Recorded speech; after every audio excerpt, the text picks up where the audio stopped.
Imagine a man vanishing from a correctional facility and staying untraceable for almost 5 months, while multiple agencies, detectives, and federal teams search across several states. That man was Derrick Groves, the final fugitive from one of the most unusual and widely discussed escape cases in recent years. His story is a mixture of determination, secrecy, personal betrayal, and an investigation that exposed serious weaknesses inside a system that was supposed to contain him. Before his escape, Groves was already well known within Louisiana's judicial system. He had been in custody for serious offenses connected to a chaotic incident years earlier. His legal battles were ongoing, and he faced additional sentencing. Because of the severity of his charges, authorities considered him someone who required strict supervision. So when he disappeared, the concern wasn't only about him. It was about what his disappearance revealed. Everything began in the early hours of May 16th. Inside the Orleans Parish Justice Center, 10 inmates managed to slip out without immediate detection. To investigators, the escape was shocking not just because so many people got out at once, but because of how they did it. They exploited structural weaknesses, blind spots in surveillance, and monitoring failures that should never have existed. Then came the graffiti.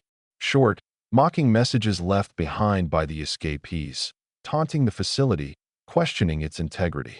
Overnight, the escape transformed from a local issue into a national story. It wasn't just a breach. It looked like an embarrassment.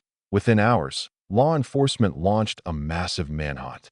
Officers moved through neighborhoods, reviewed hours of camera footage, and interviewed everyone who might have seen or heard anything unusual. Within days, 9 of the 10 escapees were captured. Most were found near the area, hiding in abandoned spaces or staying with acquaintances who panicked as soon as the news broke. But one man, Derrick Groves, simply vanished. That's when the case shifted from a routine search to a full-scale fugitive investigation. Authorities described Groves as someone with strong instincts for survival, someone who planned carefully and understood how to avoid drawing attention. As more time passed, investigators realized they weren't chasing someone running blindly. They were chasing someone who was thinking ahead. The search quickly expanded outside Louisiana. Tips came from different states. Each one was checked. Each lead was traced. But week after week, nothing. Groves was always one step ahead, always somewhere else by the time authorities arrived. And then investigators discovered something worse. He wasn't alone. AS detectives pulled phone records, interviewed witnesses, and traced communication pipelines. They uncovered a network of assistance. Not small help, organized help. There were people providing transportation, communication, and inside information. More than 10 individuals were eventually charged for aiding one or more escapees. But the most shocking name connected to Groves was someone few expected: his former girlfriend, Darriana Burton. She wasn't just a past partner. She had once worked inside the jail. Officials alleged that she communicated with inmates, helped coordinate movements, and provided information that made the escape possible. Her involvement added a deeply personal layer to the case. It forced investigators to consider how relationships, emotions, and loyalty can influence decisions inside a correctional environment. It also raised uncomfortable questions about internal oversight. How much access did employees really have? How closely were they being monitored? And how easily could trust be misused? Meanwhile, Groves continued to stay hidden. 1 month passed, then 2, then 3. By the 4th month, the reward for his capture increased. Federal agencies officially joined the hunt. Tips flowed constantly, some reliable, most not. Still, he avoided capture. Authorities later said he moved frequently, avoided any pattern, and relied on people willing to risk their own freedom to shelter him. Somehow, he made it all the way to Atlanta, Georgia, hundreds of miles from where everything started. Then, 5 months after the escape, the breakthrough came. A tip, more detailed and more consistent than previous ones, pointed investigators to a residence in southwest Atlanta. The U.S. Marshals Service took the lead. They coordinated with local police, surrounding the area quietly. Officers moved in with precision, entering the home and searching room by room. At first, the house looked empty. No one matching Groves' description was anywhere in sight. But trained K-9 units kept sweeping the property.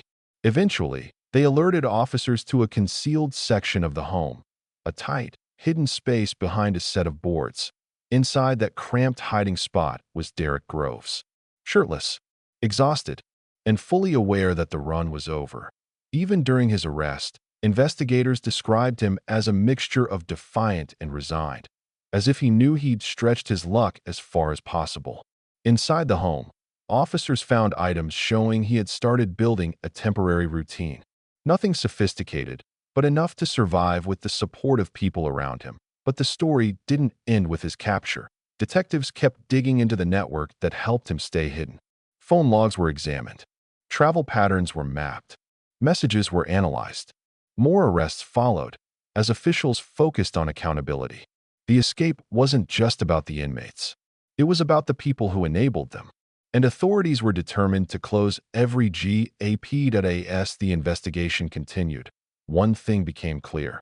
This case exposed unsettling weaknesses in the correctional system, weaknesses in structure, in procedure, and most critically, in internal oversight.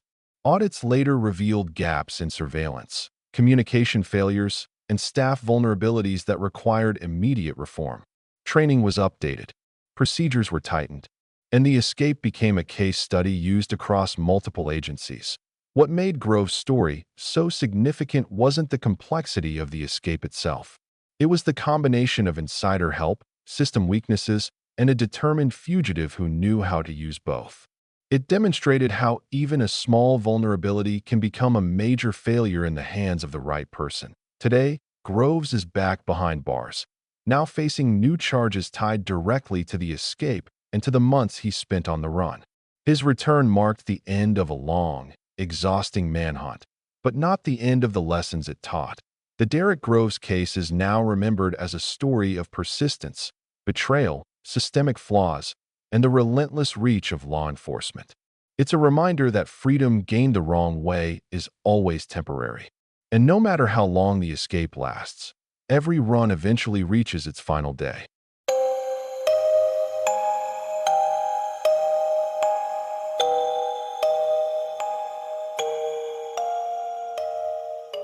If you enjoyed this video, don't forget to hit that subscribe button and turn on notifications so you never miss another video.